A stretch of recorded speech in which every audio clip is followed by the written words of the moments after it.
ನಮಸ್ಕಾರ ವೀಕ್ಷಕರೇ, welcome to ನಮಸ್ತೆ ಇಂಡಿಯಾ ಕುಕಿಂಗ್ ಚಾನಲ್. ಇವತ್ತು ನಮ್ಮ ಚಾನಲ್ನಲ್ಲಿ ಹಸಿ ಅವರೆಕಾಳು ಜೊತೆಗೆ ಸುವರ್ಣಗಡ್ಡೆ ಮತ್ತು ಕರಿಮೀನನ್ನ ಹಾಕಿ ಸಾರು ಮಾಡೋದು ಹೇಗೆ ಅನ್ನೋದನ್ನ ನೋಡೋಣ. 3/4 kg ಅವರೆಕಾಯಿಂದ ಕಾಳನ್ನು ಸುಳಿದಿಟ್ಕೊಂಡಿದ್ದೀನಿ. 1/4 kg ಅಷ್ಟು ಆಂಚೋವಿ ಅಥವಾ ನೆತ್ತಿಲಿ ಕರಿಮೀನನ್ನು ತಗೊಂಡಿದ್ದೀನಿ. ಇದನ್ನು ಕ್ಲೀನ್ ಮಾಡಿ ತೊಳೆದಿಟ್ಟಿದ್ದೀನಿ. ಕ್ಲೀನ್ ಮಾಡುವ ಮೆಥಡ್ನ ಲಿಂಕನ್ನು ಡಿಸ್ಕ್ರಿಪ್ಷನಲ್ಲಿ ಕೊಟ್ಟಿರ್ತೀನಿ, ಕ್ಲಿಕ್ ಮಾಡಿ ನೋಡ್ಬೋದು. ಮೊದಲಿಗೆ ಅವರೆಕಾಳನ್ನು ತೊಳೆದ್ಬಿಟ್ಟು ಒಂದು ಕುಕ್ಕರ್ನಲ್ಲಿ ಹಾಕ್ತಾ ಇದ್ದೀನಿ. ಅವರೆಕಾಳು ಮುಳುಗುವಷ್ಟು ನೀರನ್ನು ಹಾಕ್ತಾ ಇದ್ದೀನಿ.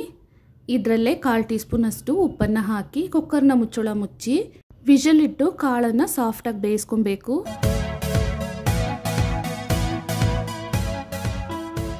ಇವಾಗ ಕಾಳನ್ನು ಬೇಯಿಸಿದ್ದೀನಿ.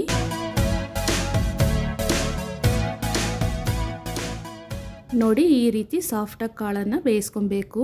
ಬೇಯಿಸಿರುವ ನೀರನ್ನು ಚೆಲ್ಬಿಡಬೇಕು. ಒಂದು ಮೀಡಿಯಂ ಸೈಜ್ನ ನಿಂಬೆಹಣ್ಣಿನ ಗಾತ್ರದಷ್ಟು ಹುಣಸೆ ಹಣ್ಣನ್ನು ತಗೊಂಡಿದ್ದೀನಿ. 1/2 ಈರುಳ್ಳಿಯನ್ನು ದೊಡ್ಡದಾಗಿ ಕಟ್ ಮಾಡಿ ಇಟ್ಕೊಂಡಿದ್ದೀನಿ. ಅರ್ಧ ಈರುಳ್ಳಿಯನ್ನು ಒಗ್ಗರಣೆಗೆ ಕಟ್ ಮಾಡಿದ್ದೀನಿ. ಸ್ವಲ್ಪ ಕರಿಬೇವಿನ ಸೊಪ್ಪು, 1 ತೆಂಗಿನಕಾಯಲ್ಲಿ 1/4 ಭಾಗವನ್ನು ತಗೊಂಡಿದ್ದೀನಿ. 3 ನಾಟಿ ಟೊಮೆಟೊ, 2 ಬೆಳ್ಳುಳ್ಳಿಯನ್ನು ಸುಳಿದಿಟ್ಕೊಂಡಿದ್ದೀನಿ. ಕರಿಮೀನನ್ನು ಮಾಡಬೇಕಾದ್ರೆ ಶುಂಠಿ ಆಗಲಿ ಕೊತ್ತಂಬರಿಯನ್ನಾಗಲಿ ಯೂಸ್ ಮಾಡಬಾರ್ದು.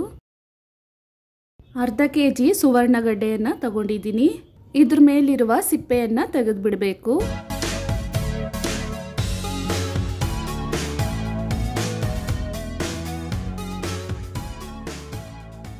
ನೋಡಿ, ಈ ರೀತಿ ಪೂರ್ತಿಯಾಗಿ ಸಿಪ್ಪೆಯನ್ನು ತೆಗಿಬೇಕು. ತೆಗೆದಾದ್ಮೇಲೆ ಒಂದ್ಸಲ ಇದನ್ನು ತೊಳೆದಿದ್ದೀನಿ. ಸುವರ್ಣಗಡ್ಡೆಯನ್ನು ಇವಾಗ ಕ್ಯೂಬ್ ಶೇಪ್ನಲ್ಲಿ ಕಟ್ ಮಾಡ್ತಾ ಇದ್ದೀನಿ.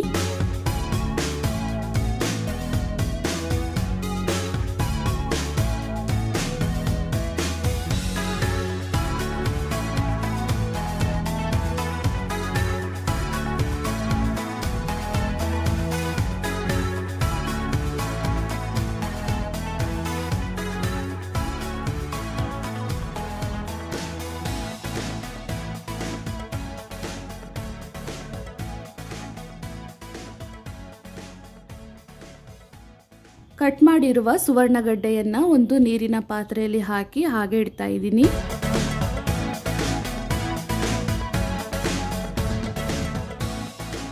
ಒಂದು ಪ್ಯಾನ್ ಅಥವಾ ಕಡಾಯಿನಲ್ಲಿ ಸ್ವಲ್ಪ ಎಣ್ಣೆಯನ್ನು ಹಾಕ್ತಾ ಇದ್ದೀನಿ. ಎಣ್ಣೆ ಬಿಸಿ ಆದಮೇಲೆ ಮೊದಲಿಗೆ ಈರುಳ್ಳಿ ಮತ್ತು ಬೆಳ್ಳುಳ್ಳಿಯನ್ನು ಹಾಕ್ತಾ ಇದ್ದೀನಿ. ಇದನ್ನು 1 ನಿಮಿಷದವರೆಗೂ ಹುರಿದ್ರೆ ಸಾಕು.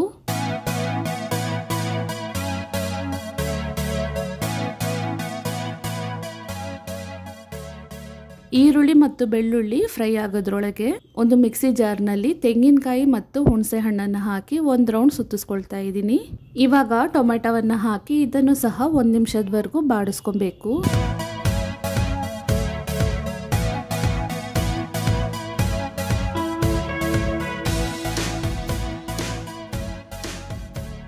ಟೊಮೆಟೊನು ಇವಾಗ ಚೆನ್ನಾಗಿ ಫ್ರೈ ಆಗಿದೆ. ಇದನ್ನು ಪೂರ್ತಿಯಾಗಿ ತಣ್ಣಗೆ ಮಾಡಿ ಮೊದಲೇ ರುಬ್ಬಿಟ್ಟಿದ್ದ ತೆಂಗಿನಕಾಯಿ ಮತ್ತು ಹುಣಸೆ ಹಣ್ಣಿನ ಜೊತೆಗೆ ಇದನ್ನು ಹಾಕಿ ಚೆನ್ನಾಗಿ ನುಣ್ಣಗೆ ರುಬ್ಕೊಬೇಕು. ಒಂದು ಪಾತ್ರೆಯಲ್ಲಿ ಎಣ್ಣೆಯನ್ನು ಹಾಕ್ತಾ ಇದ್ದೀನಿ. ಅಂದಾಜಿಗೆ 200 ml ಅಷ್ಟಿದೆ. ಎಣ್ಣೆ ಚೆನ್ನಾಗಿ ಬಿಸಿ ಆದಮೇಲೆ 1 ಟೀ ಸ್ಪೂನ್ ಅಷ್ಟು ಸಾಸಿವೆಯನ್ನು ಹಾಕ್ತಾ ಇದ್ದೀನಿ. ಸಾಸಿವೆ ಚೆನ್ನಾಗಿ ಸಿಡಿದಾದ್ಮೇಲೆ ಕಟ್ ಮಾಡಿರುವ ಅರ್ಧ ಈರುಳ್ಳಿ, 1 ಕಡ್ಡಿಯಷ್ಟು ಕರಿಬೇವಿನ ಸೊಪ್ಪನ್ನು ಹಾಕಿ ಲೈಟ್ ಕಂದು ಬಣ್ಣ ಬರೋವರೆಗೂ ಚೆನ್ನಾಗಿ ಹುರ್ಕೊಬೇಕು.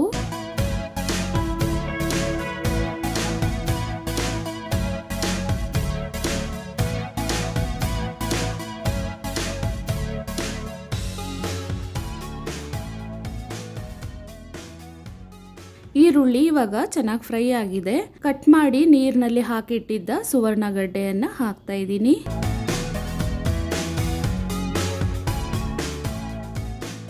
ಒಂದ್ಸಲ ಚೆನ್ನಾಗಿ ಮಿಕ್ಸ್ ಮಾಡ್ಕೊಳ್ಳೋಣ.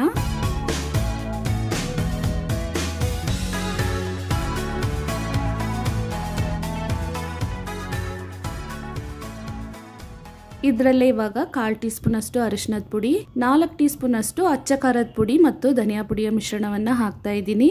ಅಂದರೆ 2 ಟೀ ಸ್ಪೂನ್ ಅಷ್ಟು ಅಚ್ಚ ಖಾರದ ಪುಡಿ ಮತ್ತು 2 ಟೀ ಸ್ಪೂನ್ ಅಷ್ಟು ಧನಿಯಾ ಪುಡಿಯನ್ನು ಹಾಕ್ತಾ ಇದ್ದೀನಿ. ರುಚಿಗೆ ತಕ್ಕಷ್ಟು ಕಲ್ಲುಪ್ಪನ್ನು ಹಾಕ್ತಾ ಇದ್ದೀನಿ.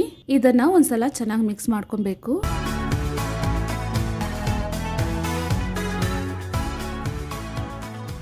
ಇದಾದ್ಮೇಲೆ ಸುವರ್ಣಗಡ್ಡೆ ಮುಳುಗುವಷ್ಟು ನೀರನ್ನ ಹಾಕ್ತಾ ಇದ್ದೀನಿ. ಒಂದು ತಟ್ಟೆಯನ್ನ ಹಾಕಿ ಮುಚ್ಚಿಟ್ಟು ಗಡ್ಡೆಯನ್ನ ಸಾಫ್ಟ್ ಆಗಿ ಬೇಯಿಸ್ಕೊಬೇಕು. ಇದನ್ನ ಕ್ಯೂಬ್ ಆಗಿ ಕಟ್ ಮಾಡಿ ಹಾಕಿರೋದ್ರಿಂದ ಬೇಯೋದಿಕ್ಕೆ ಸ್ವಲ್ಪ ಟೈಮ್ ತಗೊಳತ್ತೆ. ನೋಡಿ, ಈ ರೀತಿ ಗಡ್ಡೆಯನ್ನ ಸಾಫ್ಟ್ ಆಗಿ ಬೇಯಿಸ್ಕೊಬೇಕು.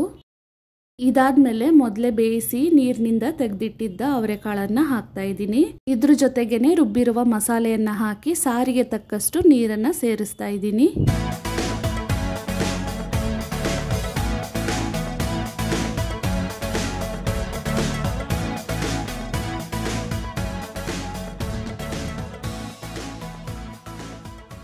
ಸಾರು ಗಟ್ಟಿಯಾಗಿದೆ, ಆದ್ರಿಂದ ಇನ್ನು ಸ್ವಲ್ಪ ನೀರನ್ನ ಹಾಕ್ತಾ ಇದ್ದೀನಿ.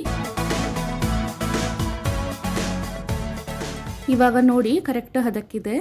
ಇದನ್ನ 4ರಿಂದ 5 ನಿಮಿಷದವರೆಗೂ ಚೆನ್ನಾಗಿ ಕುದಿಸ್ಬೇಕು.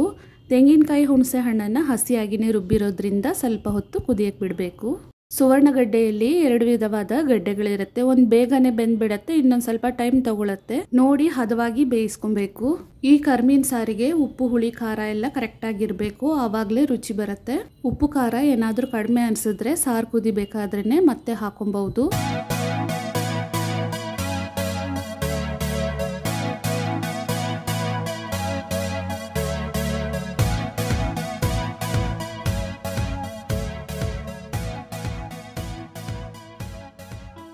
ನೋಡಿ, ಸಾರು ಇವಾಗ ಚೆನ್ನಾಗಿ ಕುದ್ದಿದೆ, ಸ್ವಲ್ಪ ಗಟ್ಟಿನೂ ಆಗಿದೆ.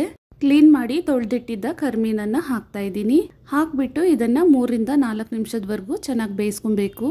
ನೆತ್ತಿಲಿ ಕರ್ಮೀನಿಂದನೇ ಮಾಡಬೇಕಂತೇನಿಲ್ಲ, ನಿಮಗೆ ಯಾವ ಕರ್ಮೀನ್ ಇಷ್ಟ ಆಗುತ್ತೋ ಅದನ್ನು ಹಾಕೊಬಹುದು.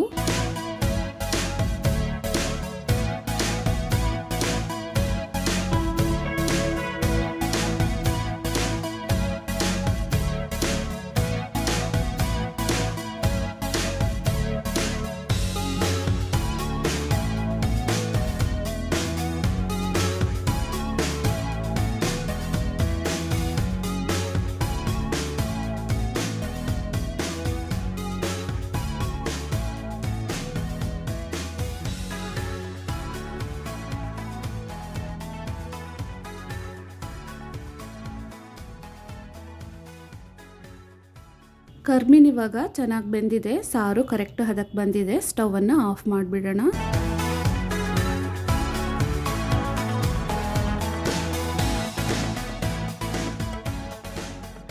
ಈ ಸಾರು ಮುದ್ದೆ ಮತ್ತು ಬಿಳಿ ಅನ್ನದ ಜೊತೆಗೆ ತುಂಬ ರುಚಿಯಾಗಿರುತ್ತೆ.